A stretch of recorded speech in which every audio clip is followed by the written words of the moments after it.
tentang rekan-rekan mahasiswa dalam kuliah online manajemen media digital. Pada kesempatan kali ini kita akan membahas tentang manajemen media digital untuk lembaga non-komersial atau non-profit. Manajemen media digital bukan hanya dapat digunakan untuk kegiatan komunikasi lembaga yang bertujuan komersial, tapi juga yang bertujuan untuk sosial atau umumnya adalah terkait dengan perubahan sosial. Pada materi kali ini secara garis besar kita akan mempelajari manajemen media digital untuk kebutuhan non-komersial atau kegiatan komunikasi untuk perubahan sosial. Secara kontekstual, komunikasi dengan tujuan non-profit terkait dengan perubahan sosial dan konteks demokrasi yang mensyaratkan terlibatnya warga negara khususnya masyarakat sipil.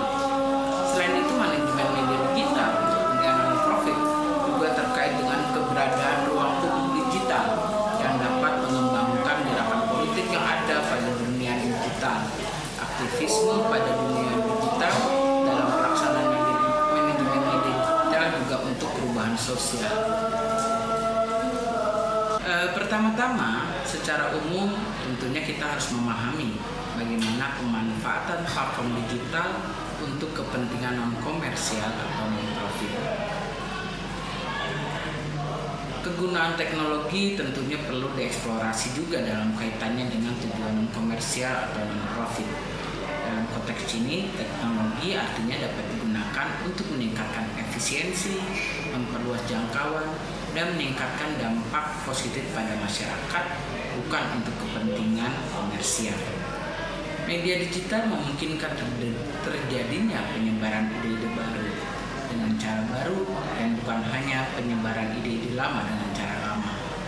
Dalam era digital, informasi dapat dengan mudah diakses dan dibagikan melalui berbagai platform digital seperti media sosial, blog, atau situs web. Hal ini membuka pintu bagi inovasi dan kreativitas dalam menyampaikan ide-ide baru kepada audiens yang lebih luas dengan menggunakan media digital secara efektif. Dan ide-ide baru juga dapat diungkapkan, diperdebatkan, dan diterima oleh masyarakat dengan cepat dan mudah.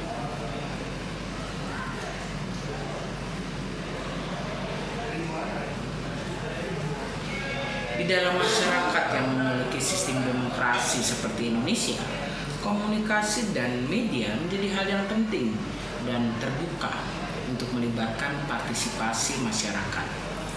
Partisipasi masyarakat adalah keterlibatan masyarakat dalam pembicaraan maupun kegiatan terkait kepentingan umum berdasarkan kesadarannya.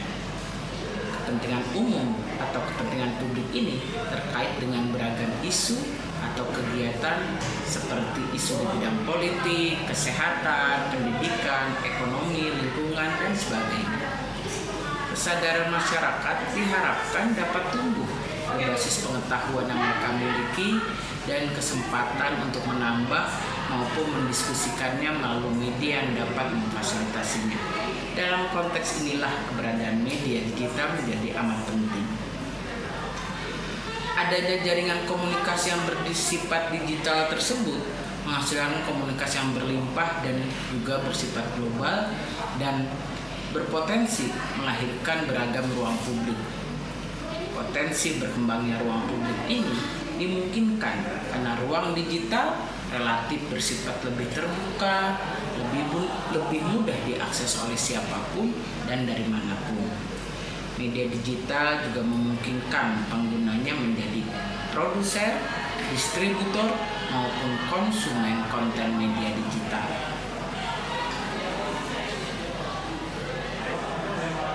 Selanjutnya terkait dengan tujuan media digital dalam konteks non-komersial, rekan-rekan mahasiswa yang saya cintai, kita juga akan membahas manajemen dalam segmen ini dan melihat bagaimana manajemen media digital dimanfaatkan untuk tujuan komersial. Tujuan komersial dari penggunaan media digital yang dilakukan, kita pahami terkait dengan tujuan untuk melakukan perubahan sosial yang sejalan dengan tujuan demokrasi. Apa saja tujuan demokrasi?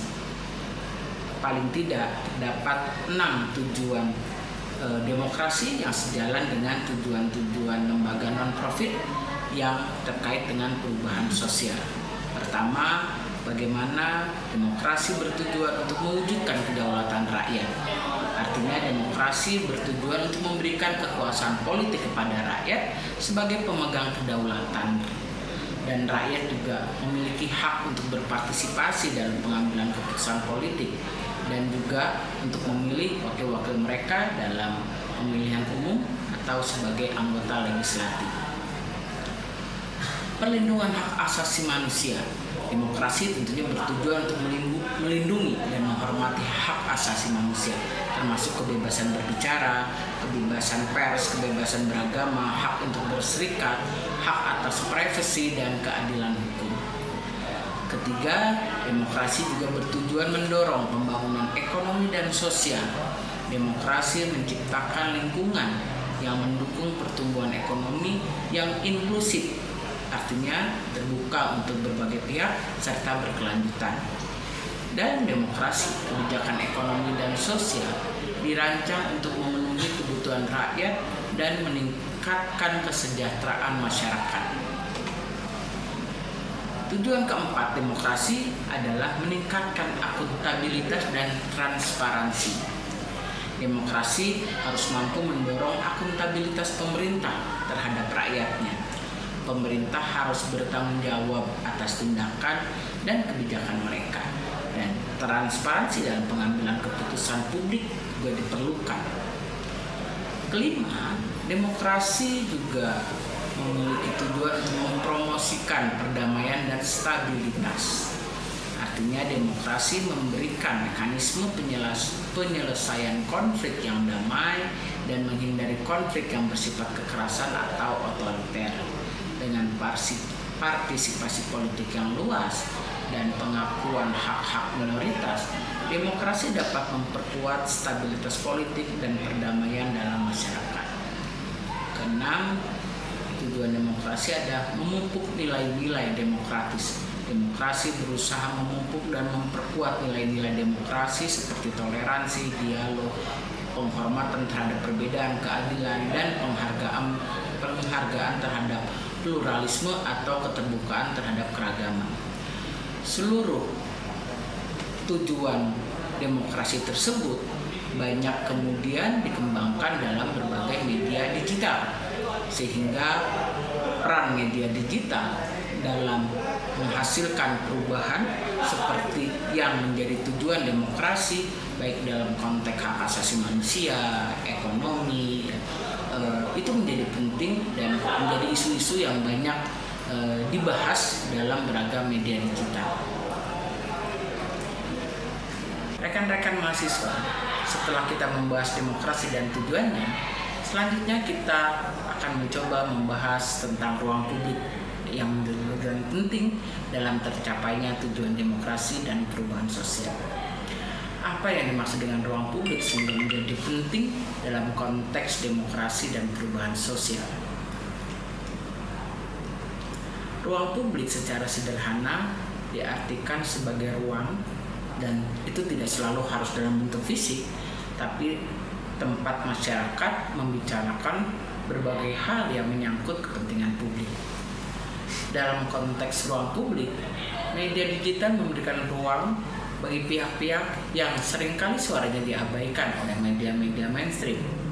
Oleh karena itu, keberadaan ruang publik menjadi sebuah arena atau ruang di mana orang-orang yang diabaikan suaranya di media mainstream dapat ikut serta bersuara.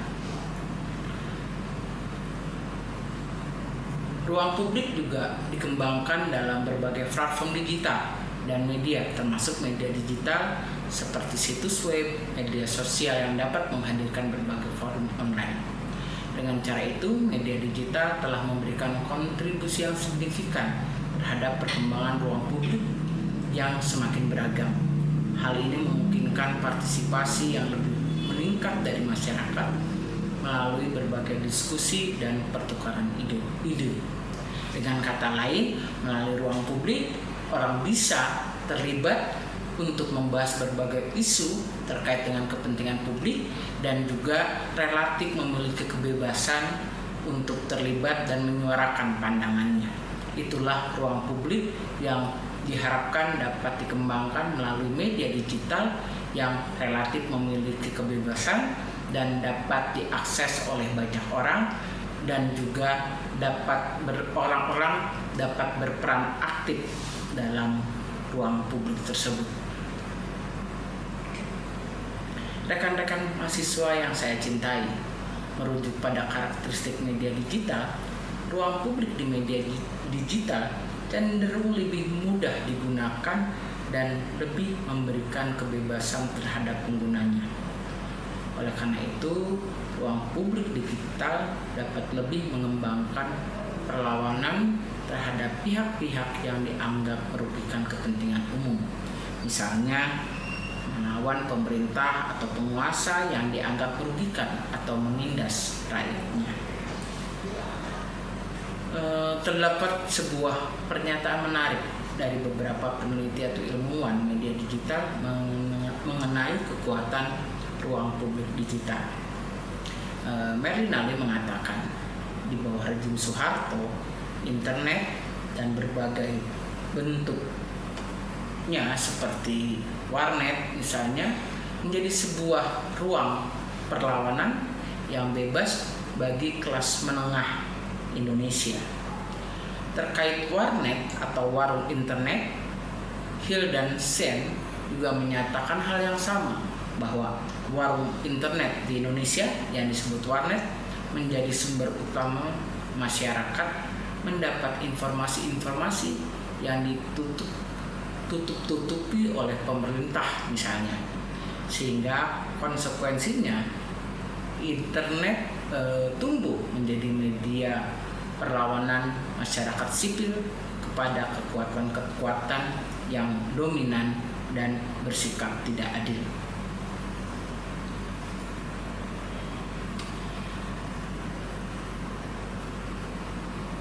Rekan-rekan mahasiswa, selanjutnya berdasarkan gambaran yang telah dikemukakan terkait fungsi ruang publik dalam konteks demokrasi, kita juga akan membahas bagaimana melalui media digital informasi dapat disebarkan kepada kalangan muda untuk berpartisipasi pada proses demokrasi.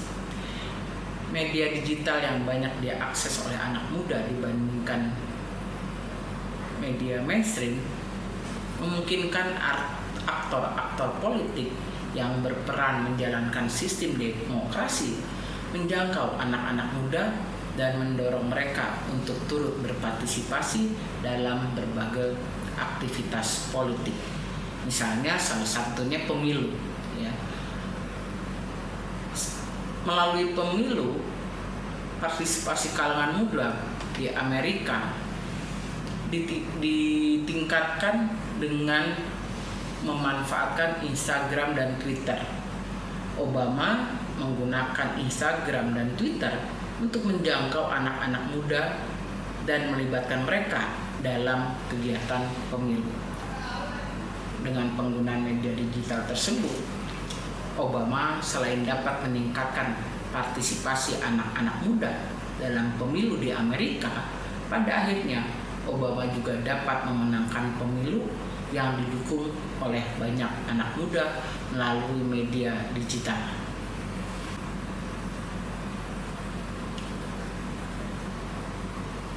Selanjutnya, hal yang menarik lagi terkait dengan manajemen media digital adalah kemampuannya melahirkan apa yang disebut dengan aktivisme digital.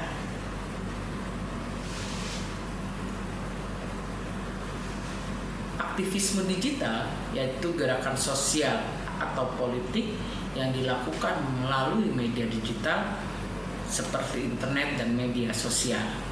Aktivisme digital ini melibatkan penggunaan teknologi dan platform digital untuk menyebarkan pesan, memobilisasi dukungan, dan mempengaruhi opini publik.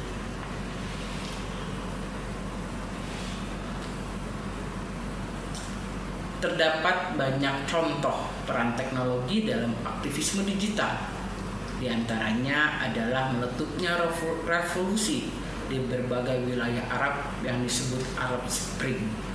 Revolusi itu terjadi melalui media digital yaitu Facebook dan Twitter, sehingga sering disebut sebagai the Facebook and Twitter Revolution. Merujuk pada kasus Arab Spring, kita bisa memahami bagaimana peran media dalam kegiatan aktivitas digital di negara-negara yang pada awalnya tidak memiliki kemampuan atau ruang untuk melakukan perlawanan terhadap penguasa yang dianggap tidak adil atau bermasalah, akhirnya terbuka lebar. Kalau tadi kita bicara di Arab, kasus lain terjadi di New York dengan nama aktivisme yang dikenal dengan Occupy Wall Street, yaitu penggunaan media digital di New York untuk memprotes keberadaan dan mekanisme kerja Wall Street yang dianggap merugikan masyarakat di bidang ekonomi. Dari Amerika kita juga bisa melihat contoh di Asia.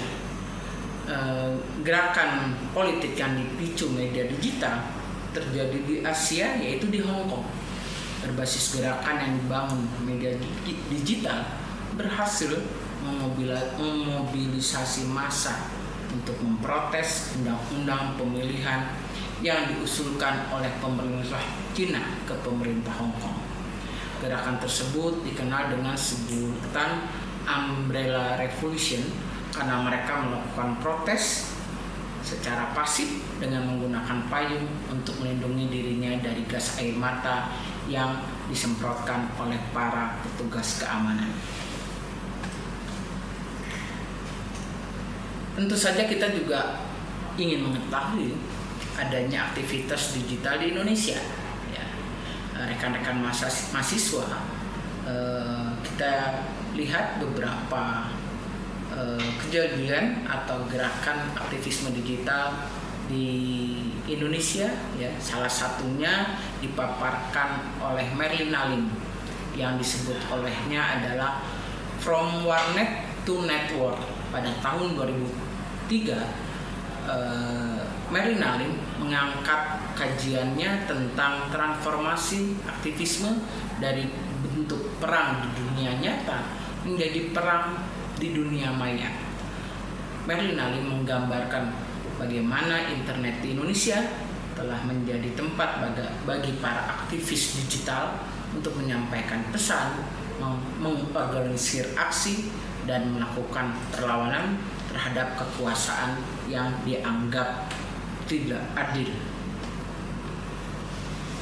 Selain itu, aktivitas digital lainnya yang juga terjadi di Indonesia adalah aksi warga yang merupakan bentuk kolaborasi, demokrasi partisipatoris, dan berkembangnya kebebasan informasi.